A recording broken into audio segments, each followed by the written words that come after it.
এই যে মেধা আর কোটা নিয়ে, তো কোটা আর মেধা তো এক জিনিস না, তো এইখানে দ্বন্দ্বটা সৃষ্টি করে, এটা একটা ট্যাকটিস। তার মানে কি মুক্তিযোদ্ধার সন্তান নাতিপুতিরা কেউ মেধাবী না, যত রাজাকারের বাচ্চারা নাতিপুতি হলো মেধাবী, তাই না?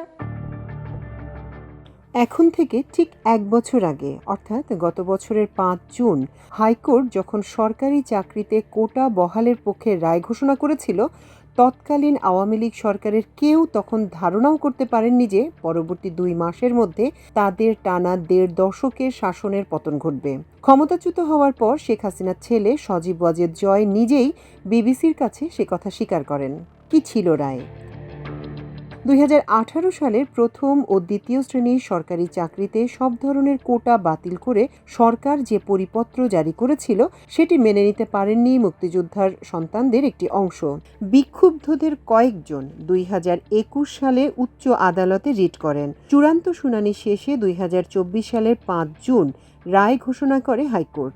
এতে কোটা বাতিলের পরিপত্রকে অবৈধ ঘোষণা করা হয়। ১৪ জুলাই পূর্ণাঙ্গ রায়ে মুক্তিযোদ্ধার সন্তান ও নাতি নাতনিদের জন্য ৩০% কোটা পুনর্বহাল করতে সরকার পক্ষকে নির্দেশ দেয় আদালত। ২০২৪ সালের ৫ জুন হাইকোর্টের রায় প্রত্যাখ্যান করে সন্ধ্যায় বিক্ষোভ মিছিল বের করেন ঢাকা বিশ্ববিদ্যালয়ের শিক্ষার্থীরা। ৬ জুন দেয়া হয় বিক্ষোভ সমাবেশের ডাক। সাধারণ শিক্ষার্থীদের ব্যানারে আয়োজিত ওই বিক্ষোভে ঢাকা বিশ্ববিদ্যালয় ছাড়াও ঢাকা কলেজ, ইডেন মহিলা কলেজ, সরকারি তিতুমির কলেজ, কবি নজরুল সরকারি কলেজ সহ ঢাকার বিভিন্ন শিক্ষা প্রতিষ্ঠানের বিপুল শিক্ষার্থী অংশ নেন। কোটা বহালের রায়ের প্রতিবাদে এদিন ঢাকা আরিচা মহাসড়ক অবরোধ করেন জাহাঙ্গীরনগর বিশ্ববিদ্যালয়ের শিক্ষার্থীরা। মাঠে নামেন রাজশাহী বিশ্ববিদ্যালয়ের শিক্ষার্থীরাও। এমন পরিস্থিতিতে ৯ জুন হাইকোর্টের রায় স্থগিত চেয়ে আবেদন করে রাষ্ট্রপক্ষ। ঈদুল আজহার ছুটির কারণে ২৯ জুন পর্যন্ত আন্দোলন কর্মসূচি স্থগিত ঘোষণা করেন শিক্ষার্থীরা। ১ জুলাই বৈষম্য বিরোধী ছাত্র আন্দোলন নামে একটি নতুন প্ল্যাটফর্মের ঘোষণা দেন আন্দোলনকারী শিক্ষার্থীরা। আন্দোলন দ্রুত গতিতে ছড়িয়ে পড়তে থাকে দেশের কলেজ, বিশ্ববিদ্যালয়গুলোতে। নতুন প্ল্যাটফর্ম গঠনের পরবর্তী কয়েকদিন ঢাকা, জগন্নাথ, জাহাঙ্গীরনগর, রাজশাহী, চট্টগ্রাম, বরিশাল বিশ্ববিদ্যালয় সহ বিভিন্ন শিক্ষা প্রতিষ্ঠানে বিক্ষোভ কর্মসূচি পালন করেন শিক্ষার্থীরা। এর মধ্যে রাষ্ট্রপক্ষের আবেদনের শুনানি শেষে ৪ জুলাই কোটার পক্ষে দেয়া হাইকোর্টের রায় বহাল রাখার সিদ্ধান্ত দেয় সুপ্রিম কোর্টের আপিল বিভাগ। ৭ জুলাই সারা দেশে বাংলা ব্লকেড নামে অবরোধ কর্মসূচি পালন করেন আন্দোলনকারী শিক্ষার্থীরা। স্থবির হয়ে পড়ে ঢাকা ও ঢাকার বাইরের বিভিন্ন এলাকার সড়ক ও মহাসড়ক। দাবি না মানা পর্যন্ত ক্লাস পরীক্ষা বর্জন করে অবরোধ কর্মসূচি চালিয়ে যাওয়ার ঘোষণা দেন শিক্ষার্থীরা।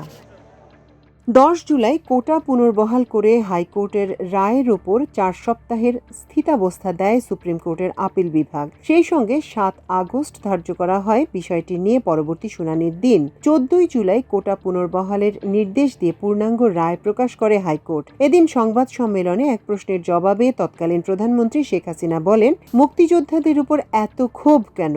মুক্তিযোদ্ধাদের নাতিপুতিরাও পাবে না, তাহলে কি রাজাকারের নাতিপুতিরা পাবে?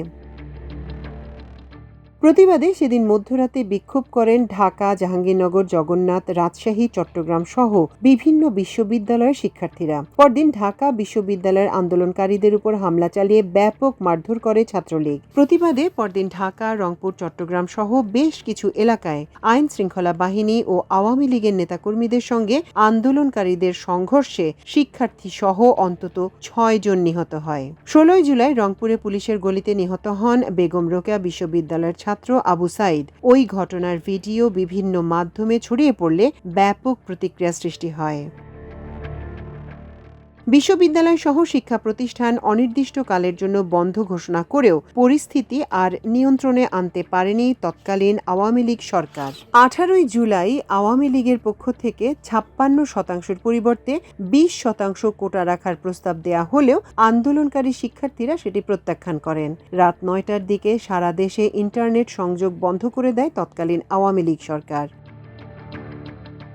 ১৯ জুলাই সারা দেশে সহিংসতার পর মধ্যরাতে কারফিউ জারি করে সরকার। পরের এক সপ্তাহের সংঘর্ষে নারী, শিশু সহ আরও অসংখ্য মানুষ প্রাণ হারায়। চলে গণগ্রেপ্তার। ৩ আগস্ট ঢাকার কেন্দ্রীয় শহীদ মিনারে সমাবেশ করে সরকার পতনের এক দফা দাবি ঘোষণা করেন বৈষম্য বিরোধী ছাত্র আন্দোলনের নেতা নাহিদ ইসলাম।